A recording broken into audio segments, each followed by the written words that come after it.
BenchWarmers, the weekend's done. We had some high-scoring games.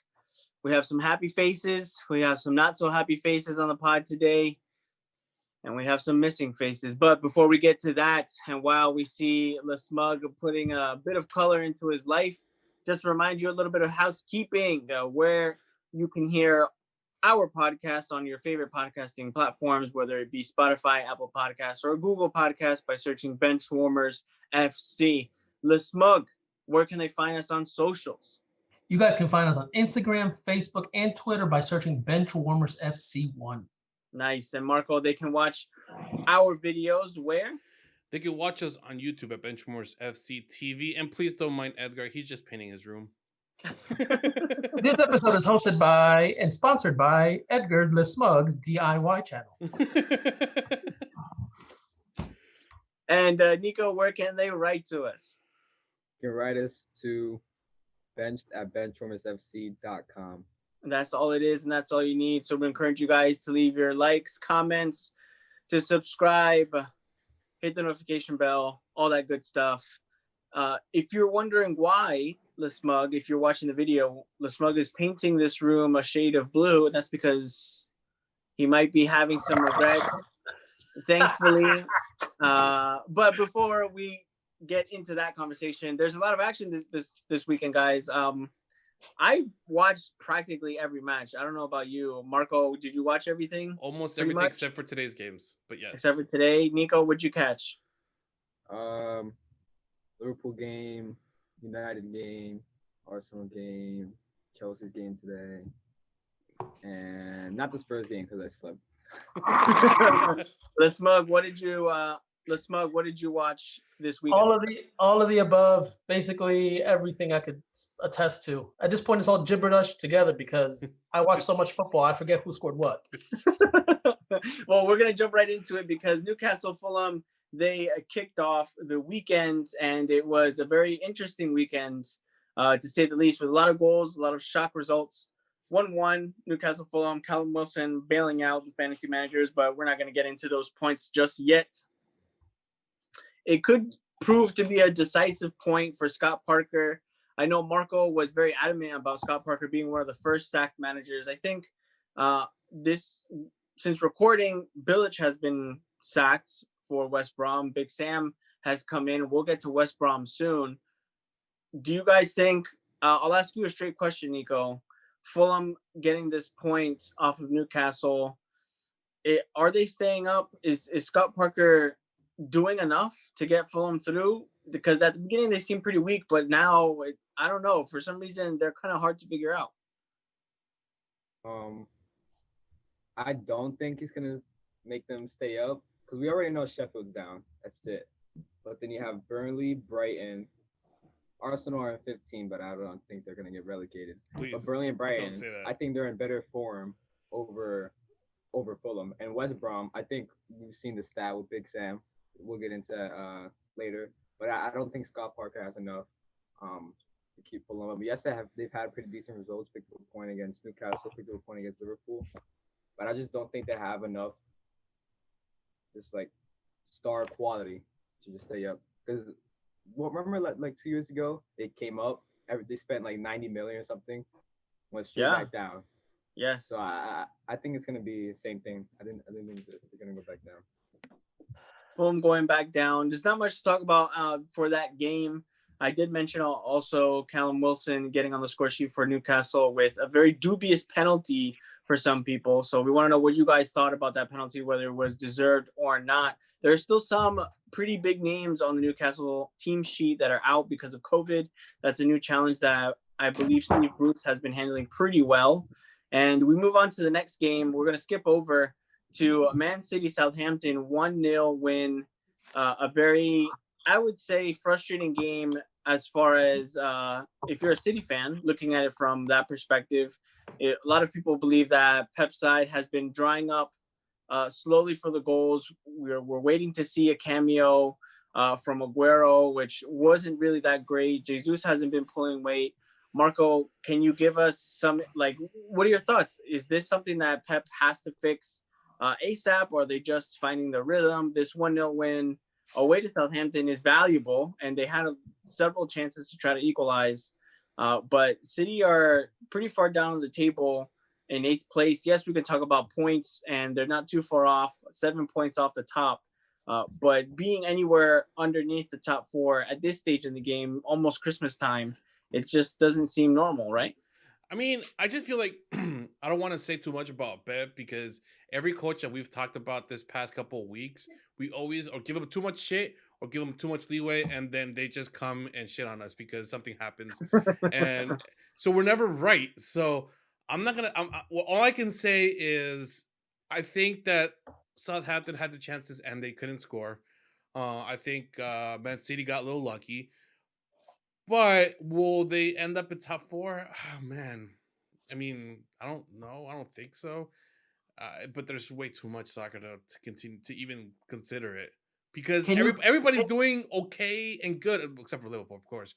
They're Liverpool, but everybody else we give them kudos and they come in and then end up losing two games in a row or lose one and then you start debating if you're giving them too much leeway or not. So.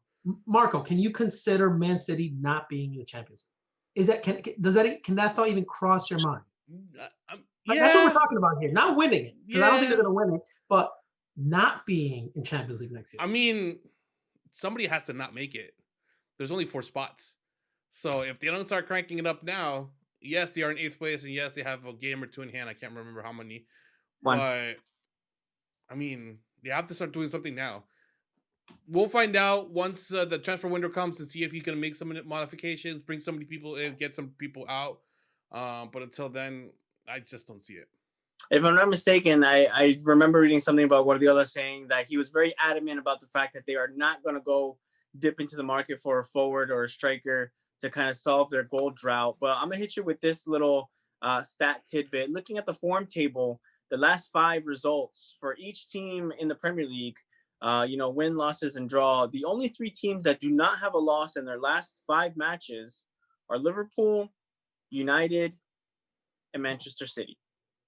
Everyone else has lost at least once somewhere along the line in the last 5 matches that have passed. So I think that may be the biggest clue, I guess, to this underperformance by Man City. Of course, we'll get into a very surprise positioning for one team, and they're definitely not there any longer. We'll skip into Liverpool Crystal Palace 7-0, guys. Nico, while the Smug is putting in the color strokes, Nico, did you expect 7 goals from this team? Did you expect this Salah substitution performance? No, because we've only won 1 away game this season. And Crystal Palace is for every team. For every big team is away at Crystal Palace is always a tough place to go to. But I think we were kind of lucky that the fans weren't there because we saw last week against Fulham, those fans are like, wow, just like it felt like the whole stadium was there. But no, I think once that first goal by Minamino went in, and then the Crystal Palace had like that 20 to 25 minute spell, but then Liverpool they're just too clinical. And I think once that Mane goal went in, it just the floodgates open, baby. So yeah. You just talking about floodgates, and the Smug is just nodding his head. What did you think, Le Smug? Did you anticipate 7 goals? Let's be honest. Dude, I was expecting like a 1-1, 2-1 slight win, possibly. I mean, we were facing Kleiny. Didn't know what to expect. Benteke didn't play. Benteke wasn't playing, thank God, because of the red. I mean, I was not expecting that, and it was a masterclass. I mean, Firmino stepping it up. The guy just – it's like everybody's turning on at a different time, which is perfect, because that means that when Firmino dips, someone else is going to pick it up, and we're good to go. Mane was furious when he got off. Yeah, he was furious. And what happens? Mo steps in, gets 2 goals and 2 assists. Like, are you kidding me? Guys, save some for the next game. I mean, we got West Brom. Oh, wait. I mean, we're probably going to win that game too, but it's like, come on. It's please knock on wood. Masterclass. I hope that was a jinx, bro. I really hope that was a jinx. Knock on wood, Edgar. I was about to knock. I'm like, you know what? Edgar, knock on wood. Big Sam, baby, Big Sam. I will recognize one of the more, I guess, interesting stats, which I didn't know, and that came up after the match once full time hit. This was the first match, if I'm not mistaken, that all three of Salah, Firmino, and Mane have scored and assisted together. So that was pretty cool to see, I guess, from a Liverpool fan standpoint, to see that attacking power come to fruition. Okay, so we're looking at some deficits in the back, though, guys. And you got to tell me, Matip, Fabinho, these makeshift center back pairings. There was reports I believe it was today, if not yesterday, late yesterday, that Van Dijk already started ball work, and he's way ahead of schedule as far as his recovery. I want an investigation into that. If there's any, artificial enhancers being injected into his breakfast cereal or something like that. Man. It's those Dutch players. You see, remember the pie last year towards ACL, 5 months later, like that. So yeah, I don't know. Maybe those Dutch players be drinking something at their little meetings when they go out. Right. Some supernatural secret stuff like in Space Jam. They pulled wasn't it Arsene Wenger that did something, or someone did something to Arsenal back in like the 2000s, where they like put something in their soup, and the players became sick. Yeah. In their food. Search it up. We'll talk about it later, but I'll search it up. I'll search it up while you guys give me the answer, though. Between the Smug and Nico, how confident are you guys feeling with your defensive duties? Because I know one of the biggest things that came out, if you want to try to nitpick a negative, because I really think it's not necessary for a 7-0 win, but one of the things that I did see floating around was a lot of there was quite a bit of criticism for Trent as far as his defensive work and how he wasn't looking very sharp going back. Of course, he didn't concede, which is again why I'm saying that I thought it was a nitpick. But either way, Trent aside, your center back pairings, how are you guys feeling having gone already a couple months without Van Dijk? All right, so we lost Van Dijk, then we lose Gomez. Gomez was supposed to be the number 3, right? Then Matip falls out. Then Fabinho steps in. Then Henderson steps in for when he has to. And then we have Reece Williams and Matt Phillips stepping up for certain games. It's ridiculous. We've lost our Royce, but we didn't realize that we had fucking Toyotas in the background. Those Toyotas keep going and going and going, and they don't die. And they keep going and going and going. And that's all I care about, because guess what? They're pieces of shit. Nobody considers them. And before you know it, they're the ones taking you to the end line. It's ridiculous. Reece Williams is a fucking kid out of the academy. And he's stepping it up he started against Tottenham. It's what? With Fabinho a makeshift backup? Like, no, that shouldn't be the case. But it is the case, and it's just to speak about what the academy is doing, what Klopp has put in place. Curtis Jones as well. That means that you guys no longer have to go to your academy number 2, which is Southampton, to pick up players. No, we won't be able to afford them soon if they're top 4. It's Salzburg now. Oh, it's Salzburg. Oh, my bad. Salzburg. Yeah. They got wings. Did you find it, Diego? So I'm looking up something about, apparently the Arsenal players they had food poisoning during their preseason tour in China. Is that it? But someone like tried to poison them, or not and try, but then, they did. And then there's another one here about Spurs and Lasagna Gate. I honestly the lasagna. Yeah. The lasagna. Yes. Remembering Lasagna Gate, when Spurs were on for 4th, but then they got the shits. Is this always based around Italian food? Because we just had Pizzagate about 2 years ago. Lasagna Gates, that's funny. I'm expecting a ravioli gate or something coming up then. Yeah, but that was involving Spurs players though. Either way, Lasagna Gate, pizza, soup, whatever it is, you guys seem to be, I guess, stomaching the absence of your center backs pretty well. So we're gonna have to move on to the thorn in the side for the weekend, just to get it over with, just to pull it out, rip off the Band-Aid. Everton 2, Arsenal 1. More worries for Arteta and his boys. Dominic Calvert-Lewin with what looked like to be a fantastic header ended up going off of Rob Holding, and then Yerry Mina getting that header off of the corner kick, running to the near post. It spells what a lot of people would consider maybe a dire situation with 1 win in the last 7 matches, if I'm not mistaken. There's a lot of other numbers that came out, including Arteta coming out with a very interesting quote about statistics and the statistics to lose versus Spurs and Burnley and Everton, and 25%, 3%, 7%. A lot of people taking that out of context and kind of pointing at him, trying to figure out what he's trying to say. But we want to hear what you want to say, Marco. After watching this result go down and seeing a bit more of the struggles, you had an Arsenal team that was without your talisman, without Aubameyang. There was some mix-ups, some shuffles around in the front line with Pepe and Ketia, Saka. I want you to tell me how you felt during this match. What do you take away from this result?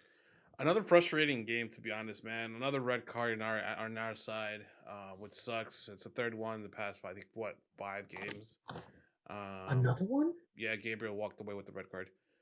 It was double yellow, so it's not like he did something stupid.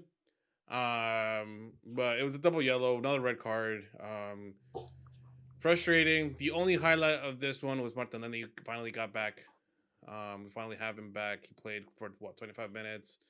Right. Doesn't look. It wasn't like, oh my god, he did amazing. But he was there to try to do something with him and Saka. So I mean, as frustrating and as demoralizing as it is, I mean, I just want to see what the transfer window brings. Let's see if we bring somebody in to actually make these creations and and bring some light into the game, man. Because Arsenal's players just don't look like they're there.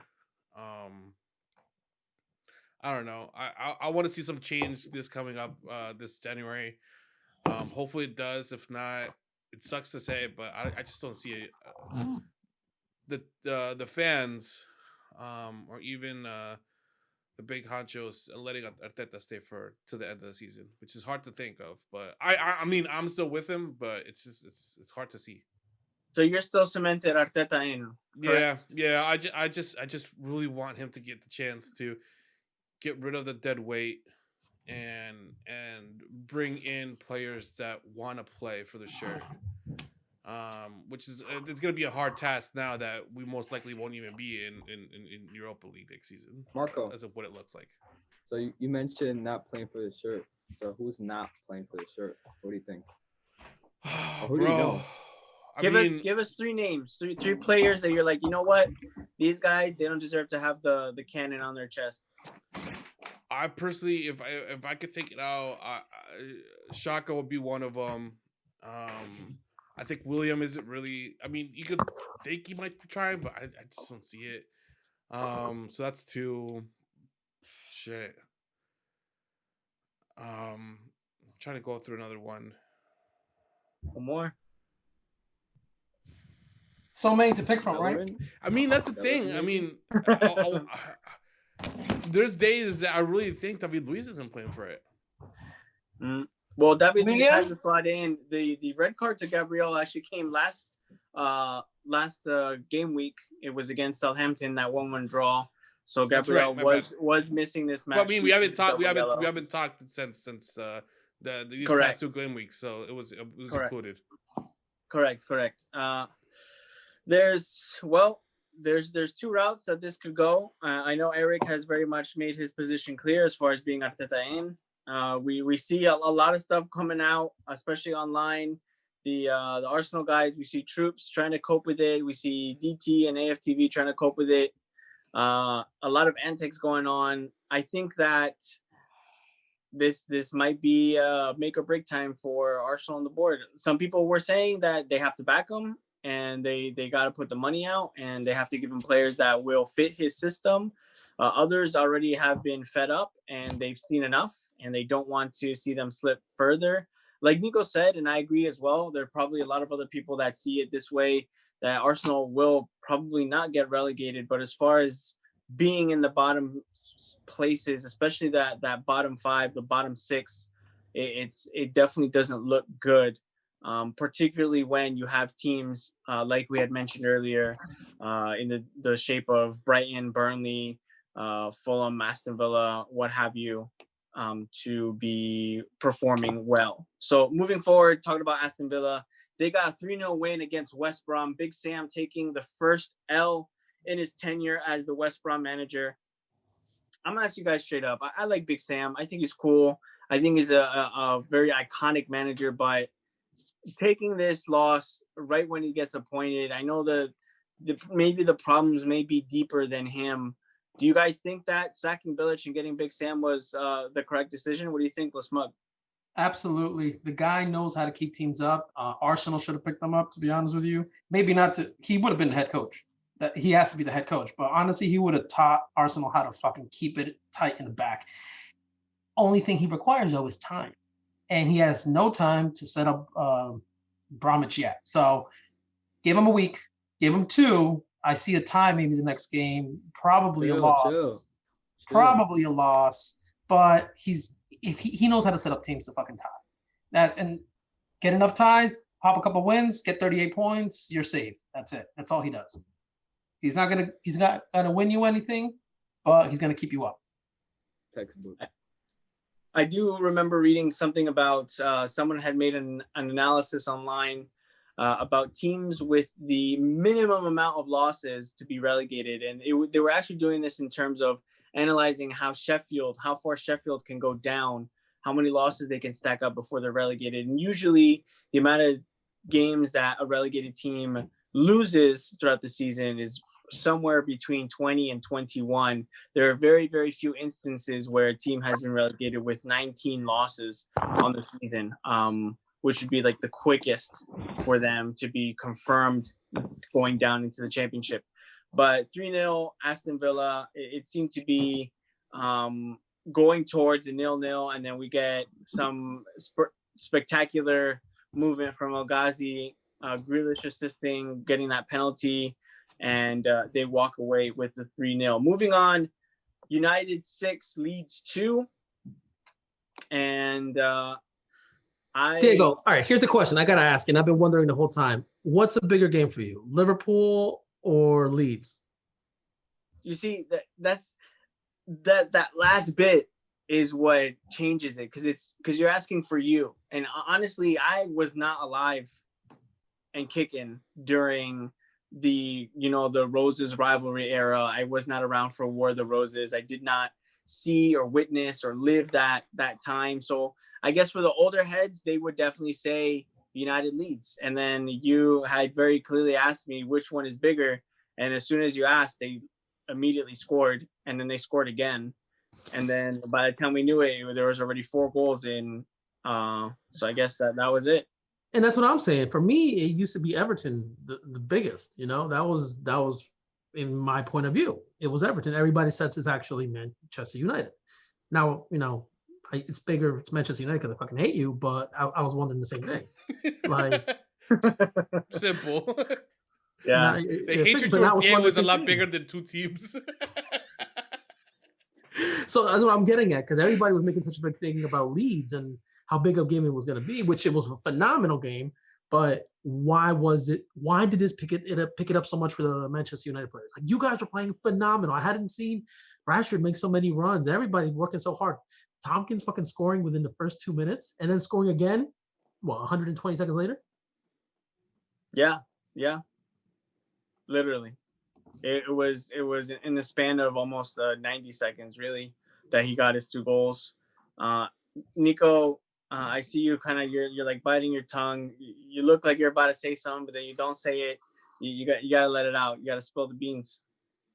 I mean, United played freaking mad good. We've seen that so many times this season. So many times they just like, wow. Like they just show up to the occasion. So like I don't think this win really like shows us where United's at.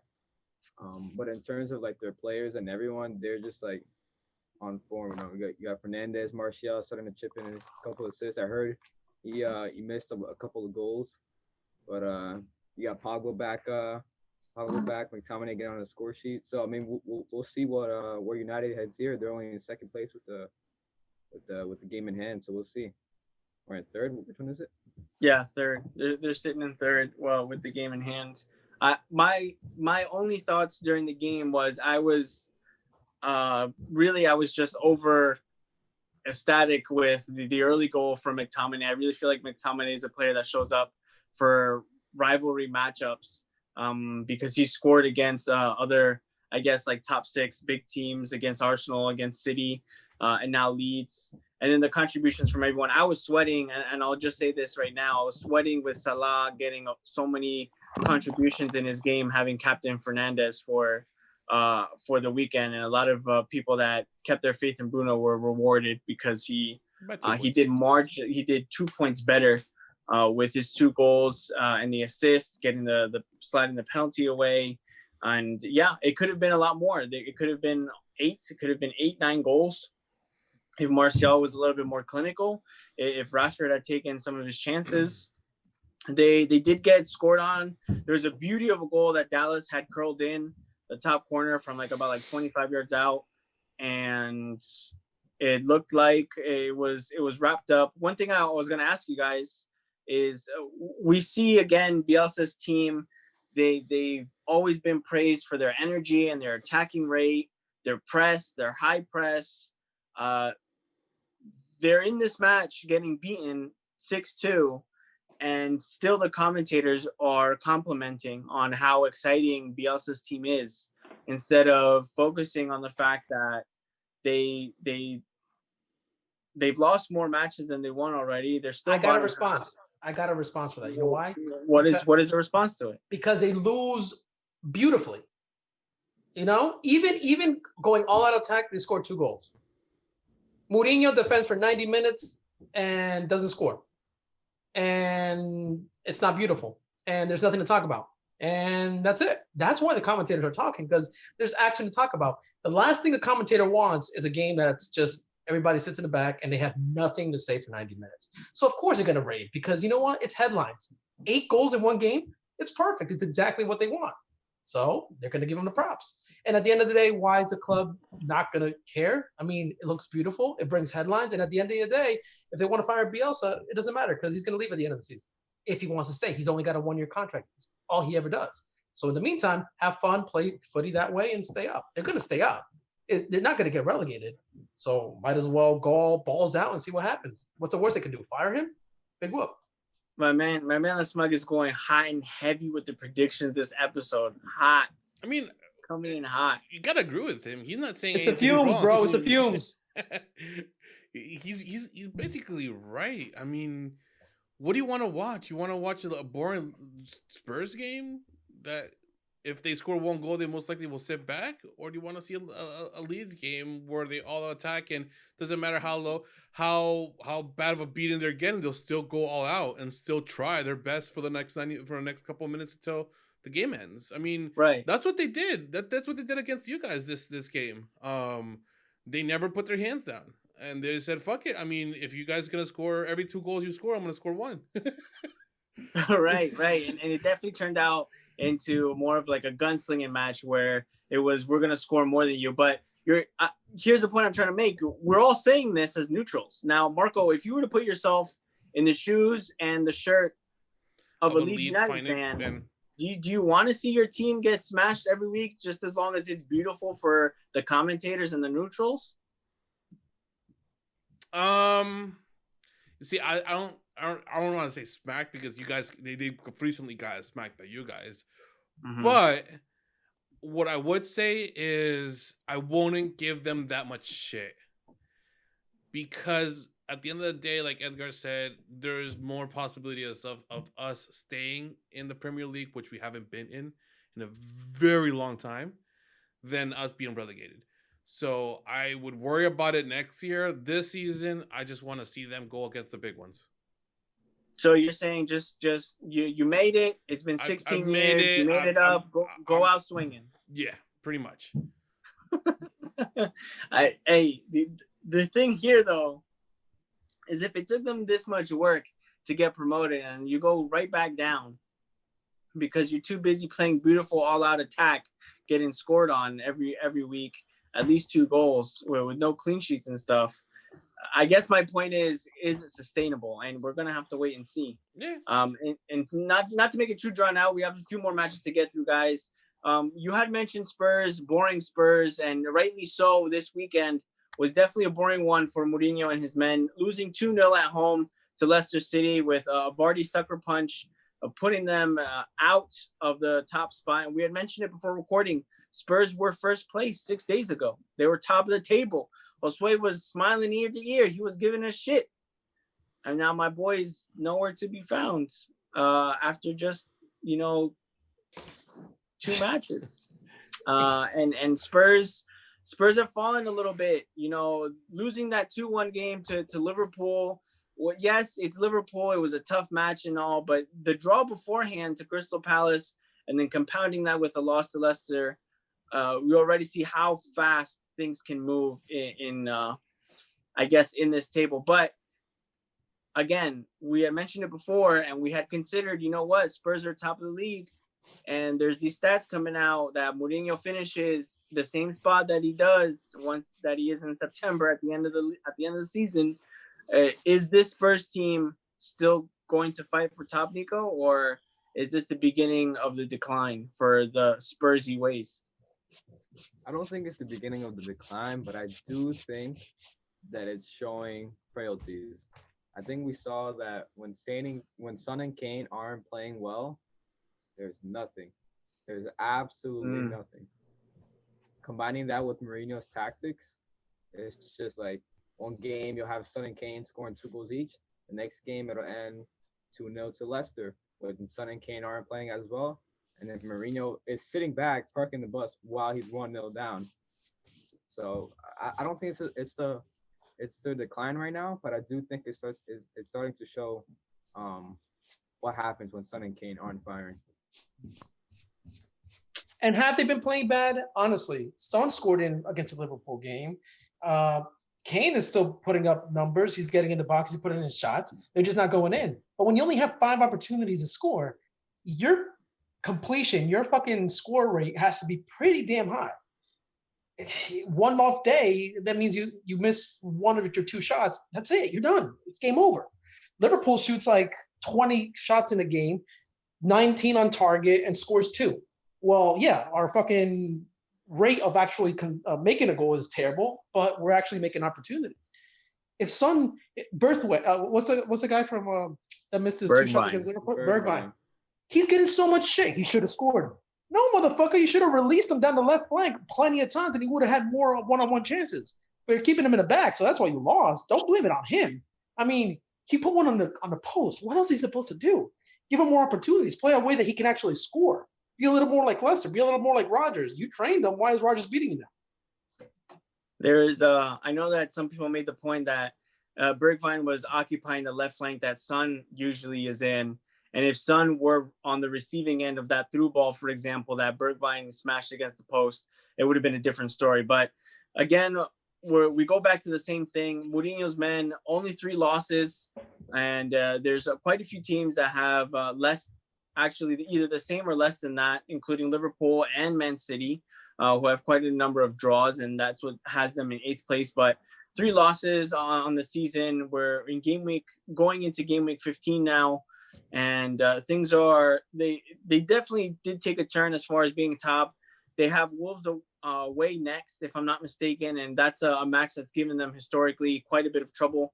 So we'll wait to see where Mourinho's men end. And just a reminder, this is going to be the official, table standings for Christmas time. And then Boxing Day comes in, we get the flurry of matches between now and January, the new year and stuff. So we'll wait to see that. Brighton and Sheffield playing out to a 1-1 draw. That one was a bit of an interesting one. We had a very, I don't know, how do I say this? A very peculiar moment where Brighton could have taken the lead with Sheffield going down to 10 men. And they definitely choked it with Fogel. I think that's his name, was Fogel, getting his first professional goal for Sheffield United, and Brighton leaving it late to equalize. But we'll skip that over. It didn't really move much as far as Sheffield doubling their points on the season. They have 2 points now, 2 draws, 12 losses, nothing on the wins column so far. Brighton, they improved slightly to 17th place. And we move on to the games today, which you did mention that you saw Chelsea 3-0 West Ham, and Burnley beating Wolves 2-1. Nico, you watched the Chelsea game, I believe, right? So we spoke a little bit about Lampard and how they were floundering a bit, and does he really have it? Does he not have it? This 3-0 seemed to come pretty much right at the end when it looked like it was going to be a stalemate 0-0. What did you think? Like, give me your few sentence summary of what you thought this Chelsea result means. I think the way Chelsea played, it's not like we've never seen it before. They get the ball to the forwards, which Werner isn't kicking, and then after they scored the goal, who scored? Thiago Silva. Thiago Silva off the corner. It was all West Ham for like a good 50 to 60 minutes, going into the later second half, and then West Ham weren't able to actually. They didn't really have a big chance, but they created chances. And then I think Chelsea, just the quality that they had, just showed in the end with Tammy Abraham getting those two goals back to back, like McTominay. Getting a break. West Ham goals were quicker. West Ham is missing Antonio, bro. Antonio's missing. That's what's happening. Yeah. Antonio would have been there. It would have been a different game. Absolutely. Haller is just not it. Nope. He needs someone to bounce off of. He needs a space, and Antonio makes that space, whether with its runs, whether with his physicality, whether with his hold-up play. But I'll tell you something, for Chelsea, Pulisic, man, that's what's saving fucking Terry's ass. Pulisic just playing quality, I think. Lampard. They're the same asshole anyways. They're both Chelsea shit.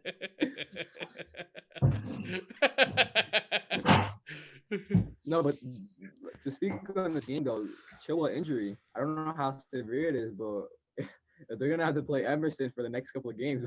We'll see how it works out, man. They're gonna have that's that good a very old big worry. Emerson. You're right. Ooh, and that's good for Arsenal. Don't they play this weekend? Don't they play at Boxing Day? Correct. They play on Saturday.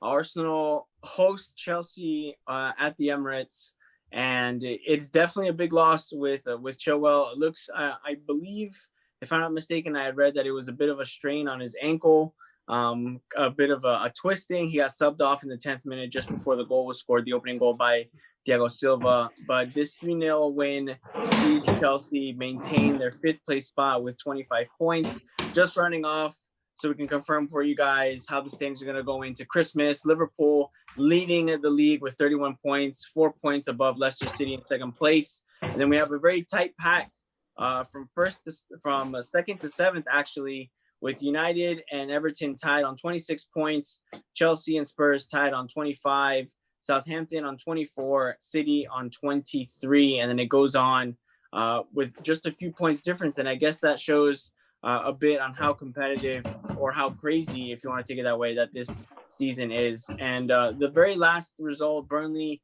beating Wolves 2-1, Wolves getting a late consolation with Fabio Silva, who I believe is the 2nd youngest player to score in the Premier League with his penalty that he put away. Burnley taking all 3 points thanks to goals from Ashley Barnes and Chris Wood.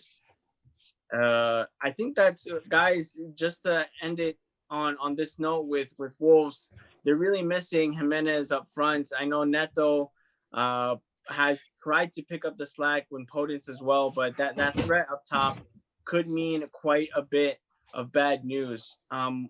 We're looking forward to the Boxing Day matches, September 26th, the day after Christmas. We have a good amount of interesting matchups. We have Leicester United going for 2nd and 3rd, battling it out. Arsenal, Chelsea, City welcoming Newcastle, Everton visiting Sheffield, and then over the weekend we have Liverpool and West Brom, where the Smug guarantees is going to be another blowout win for Klopp's men. He said draw. And I pulled it back a little bit.